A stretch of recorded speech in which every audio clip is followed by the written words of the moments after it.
Hello and welcome to the Investors Org interview series, and we're starting at the top today. So I'd like to introduce Adrian Stone, somewhat known as the godfather of the Australian startup scene, but today it's just my friend Adrian. Welcome. Thank you for joining us. Somebody stole my title, by the way. I looked in the paper, I can't remember who it was, but they said they're the godfather of the Australian startup scene. And I worked so hard to steal that title from somebody else. Oh, you stole it because I was going to say you need a good IP person. I can look into that for you. So you have been the godfather, founder, and originator and stimulator of the Australian startup ecosystem in our view. So welcome. And I've got a chance. And I would hardly say that, but I think I did play some sort of a role in the Melbourne scene because in 2011 when I started a fund called Angel Cube, there wasn't that much going on in Melbourne, and now fast forward to 2017, I think you'd have to agree that the Australian ecosystem, but particularly Melbourne, is really kicking goals. Absolutely. And so on that, what attracted you to the startups back in 2011? That's an interesting one because I'd sold my business, I'd moved, I was just a small business person, I didn't understand what startups were, and I'd been for 15 years in Melbourne chasing after corporates in Australia, and signed maybe 5 corporate clients and 1 leasing company. But we were still a small business. And then I internet enabled my startup, my company in the year 2000 actually, the 2 things happened, the .com and the Y2K. But we internet enabled our startup company and we moved to the USA, and that's when I became a startup because I realised that technology would enable us to grow our business. Then I sold it in 2006, came back to Australia in 2008, and thought I want to be an investor, but I don't want to go losing money by investing $500,000 in 5 or 6 other businesses like mine. I'll invest like $50,000 a pop in these little tech startups. That was my idea. It was a way to gamble and have fun and not lose too much money. So that's really what took me into it. Yeah, go on. And then a guy I partnered with, I found a guy online, an internet marketing guy, and he said, no, don't invest your money. Go raise money from other people and invest their money. And so I could have even more fun. And that's really how Angel Cube started. But I did put the first money in, to be fair. So very good. Yeah. And back then, was that amount of money significant for a startup, or could they do something with it? Look, on 2 sides. One was a significant amount to raise from investors, and our average check size that we asked for investors was between $50,000 and $250,000. We didn't want too few investors, we didn't want too many, and we only wanted to raise a couple of $1 million because we were only cutting $20,000 checks. So yeah, the money was valuable for the startup. It was designed to get them over a problem. But the money was really a token because our fund was more about the process. Mm-hmm. We took a cohort in together of 8 to 10 startups, and they worked together. It was about the community, and that was probably more valuable than the money. Mm-hmm. But interesting enough, on the investor side, we discovered it was just as hard to ask somebody for a $50,000 check as it is to ask someone for a $5 million check. Mm-hmm. You just go to a different somebody. Yeah, no, that's true. You've had a lot of experience, so it won't be easy to articulate, but what do you look for in a startup, and has that changed? It has changed a lot because I've invested in a lot of startups. So through the fund, we invested in 31 startups. Wow. We stopped running Angel Cube a couple of years ago, although there's some thoughts that we might restart it again if we can find the right reason to do it. But we invested in 31 early stage tech startups in Melbourne, and our whole investment thesis changed over the 5 years. And I think that sort of led me to change my own thesis. So whereas in 2011, in fact, just before I started the fund, I probably already invested in 2 or 3 of my own startups. And one of my friend's startups in Philadelphia, which is, by the way, by far my best startup, was my first, because we've already had an exit there.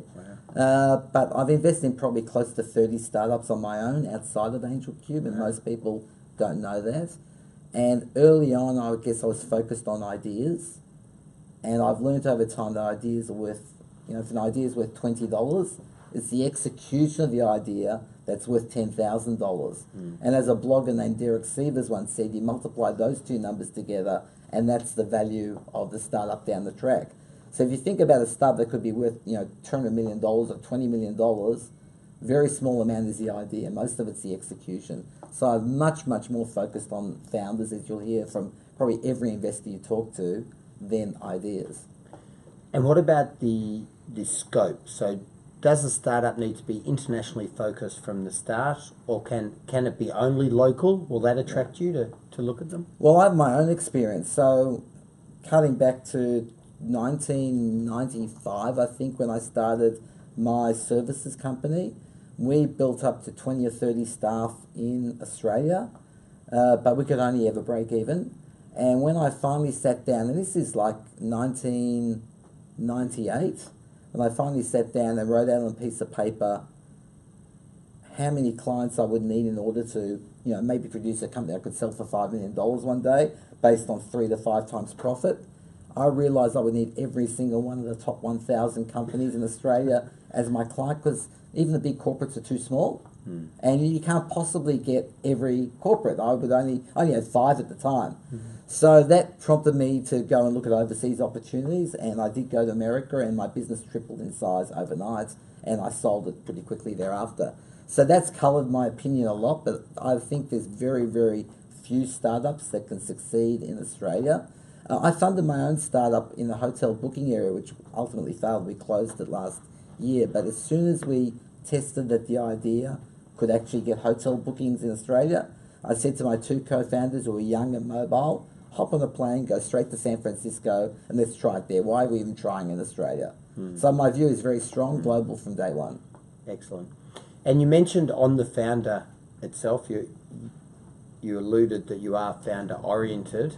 Founder-friendly. Founder-friendly. Founder-friendly, and the founder has a significant reason for looking into a startup and potentially investing. Yeah, look, doing a startup, again, from my own experience, it's a 10 to 15 year journey to get some sort of reasonable exit, and there's lots of ups and downs.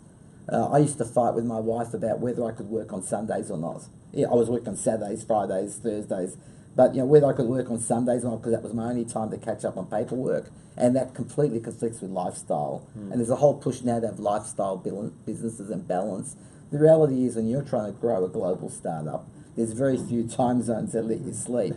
So it's really, really difficult. You need a lot of passion. So you've got to look at the founder, and they've got to have real passion for what they're doing to have the energy just to keep going. Right, and even though the founders all, as everyone does, have some shortfalls, you'd rather support the founder with resources or totally. If you've been a founder yourself, you can sympathise and empathise with the founder. It's your job as an investor or an advisor, but I have a strong view that founders shouldn't go to advisors who aren't either real domain experts and then just take their advice in that narrow domain. But if they're going to take commercial advice, that person has to have skin in the game and really should be an investor. So, if you're a founder, choose your investors very, very wisely. But yeah, so I think you've got a lot of value to add to those founders who haven't learned all the journeys. But really, 90% of the lessons they're going to have to learn on their own. Yeah. That's how it is often. And so what are you currently up to? What's keeping you busy? Well, what are you doing coming up as well? Yeah, well, I've been doing this online video series for founders called I Will Try Your Lousy Startup, a bit of a tongue-in-cheek. It was a Facebook Live video series, and I did 4 or 5 episodes of that, and I'll do some more now. And in one of those, I tried to show founders the difference between innovation and disruption, and I used the progress of luggage for that, because I had some luggage sitting around the house, and I really like luggage. And in the course of doing that video, I actually came up with my own idea for luggage, and I spent the last 3 months making prototypes literally in my lounge room, drilling while my wife was watching Broadchurch, which is a TV series. I've been waiting for silences in the dialogue, which thankfully with that boring series, there's a lot of silence, and I'm drilling out bolts and things in this luggage, and then screwing my own wheels and things on. Anyway, cut a long story short, I went for 8 weeks overseas with my wife, and we did every mode of transport. We did planes, trains, boats, everything, water taxis. And I took my rubber banded, bungee corded, duct taped luggage set that I paid $180 for with me. and it performed flawlessly. And so now we've gone to industrial design, and believe it or not, I'm basically turning this into a startup. And you would know that because you're doing the IP work for me. I am doing the, and it looks good. So I'm becoming a founder again. It's quite funny. That's in your system, isn't it? Yeah, you got to keep trying. And that's keeping you busy full time? Well, no, nothing's keeping me busy full time right now, but it will become full time if it's successful. I mean, we'll probably put on Kickstarter or something in 12 to 18 months' time. That's how long. If you're working on something, stick to software because it's physical product stuff takes so long. Yeah. But it is fun. Good on you. Well, that's very exciting, and thank you for coming in and sharing your insights on investing in startups. Next time I come in, I'll bring some luggage. Perfect. Perfect. Thank you.